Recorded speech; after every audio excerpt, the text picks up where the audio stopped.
This is Forge Daily with Mackenzie Barwell on the Forge Audio Network. Forge fans, welcome back to another episode. Today is July 13th, 2023. I'm your host, Mackenzie Barwell, here to give you all things Forge FC. We are just one day away from our Forging the Future matchup against Valor FC. This Saturday, Forge is kicking off at 7 p.m. here at Tim Hortons Field.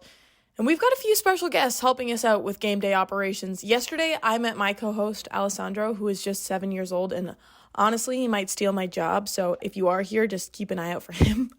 I got the chance to talk to Coach Bobby and Dom Samuel after practice today about how they're feeling now that we are halfway through the season. But before we get into that, I want to give you guys some context because the CPL standings are unbelievably close. So let's go over some recent changes to keep everyone up to speed. 3 teams are currently within 3 points of each other, fighting to reach the top of the table where Pacific currently sits.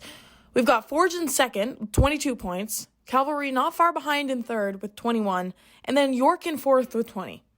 So at this point, anything could happen. Pacific are comfortably sitting in first, like I said, with 25 points. They've also played one less game than the rest of these teams. But what's interesting is that 9 of their first 14 games have been at home. So as we approach the playoffs, they won't have as many opportunities to kind of take advantage of their home field. So who knows? Maybe that will change some things in the later half of the season. I talked to Coach Bobby and Dom on what they have to do to separate themselves and put Forge in a good position heading into the playoffs. Here's what they had to say. Yeah, I think the biggest thing you look at is you continue on the path that we're always on, and that's you look at each game that you have in front of you and try and maximize the points. I've never really looked at the standings and what's there because you're only as good as the game in front of you. Because what I say is if from this point on a team goes undefeated or goes near perfect, then they deserve to be where they're going to be, whether that's us or someone else. As we've seen right now, it's there's no team that's near perfect. Yeah. There's teams picking up points, teams having high periods of the season, low periods of the season. And I expect a lot of that to continue in this next phase. I think, if you look at our first half of the season, it started very good. We had a slide in the second part of things, and we know where we need to be better. And if we can keep our consistency up and the way we've played in some of these last couple of games, scoring goals like we have, then I think we're in a good position going forward. But again, you're only as good as the one you have in front of you. Be clinical. Yeah. Just be absolutely clinical and finish chances, win games. Yeah. Get 3 points, move on. Where do you see yourself or the team differentiating from the beginning of the season? Like, what are some of the key differences that you notice within the team now versus like April or May? I think we've figured out the game plan. Yeah. In terms of like attitude, Cool. Mindset. That kind of mindset. thing. Yeah. Okay. Yeah. I think we figured that out. And now we just have to execute. Mm-hmm. Like we always have shots and chances per game, and now I think like we're really focusing on just like finishing that. Yeah. I was also able to talk to Bobby about how the developmental players have been progressing at training since they signed their contracts a few weeks ago. He talked about the importance of them continuing to be in this space to potentially follow the lead of other players who came from Sigma FC like Noah Jensen and Malcolm Duncan. Yeah, very good. There are players that have also been with us in preseason and come in through different points of the season. And as you get into a period where you may have a couple of injuries, you may have a couple of suspensions, it's important for these young players not just to be around the club periodically, but to be here consistently. With some of them being younger and being in school, obviously this is a easier time for them to be training all the time as opposed to getting pulled out of their duties all the time.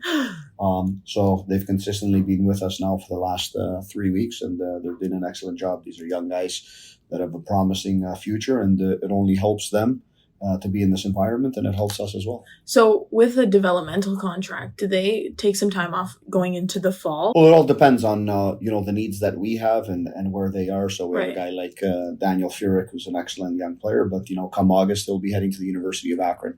It's taking that component, going on scholarship and playing at a very competitive level, and then tracking the guys through there. And with those that are doing that great, we obviously like to bring them back. the same way we've done with players like Noah Jensen in the past, Malcolm Duncan. Those are just two that come to mind who went into the U.S. system, played on scholarship, and then made it into our first team squad. Those are two players that were training with Forge since 2019 in the first year. So we look to carve a little bit of the same path, and we see how their path keeps on developing. Before we finish up, Eva and I used the mini mic the other day and asked some players geography trivia regarding the Women's World Cup because now we are just 1 week away. The audio was a bit harsh, but it's really funny. So here was the conversations that I had with Noah Jensen, Kwasi, and Miles Green. Okay, Women's World Cup is coming up, so that's why we have some trivia questions. Is it Women's World Cup trivia? Sort of. Okay. Hosted in Australia. Do you know? The capital? Canberra is the capital. You didn't even let me finish the question. I already knew what you were going to ask. Okay, how about New Zealand capital? Oh, yeah, not so. I don't even know what's in New Zealand. I can see the wheels are turning. I know this too. Do you? I do. Is it? I'm so disappointed in myself. I'm already blanking. Can I get the first letter, please? If I get the first, can I get the first letter? We don't know. This is an opportunity to steal. Yeah, this is bad. It's okay, Miles. It's okay. Okay, Kwasi, last question. Give us a prediction. Who will score first for the women's national team? For the women's national team, Olivia Smith. Sounds good. What about you, Miles? Prediction? Who's scoring first for the women's national team? Olivia as well. League One player of the U.S. I think. Was she? That is officially all I have for today's episode. I really appreciate you listening. We will catch up tomorrow with some more info on what you might expect from Saturday's matchup.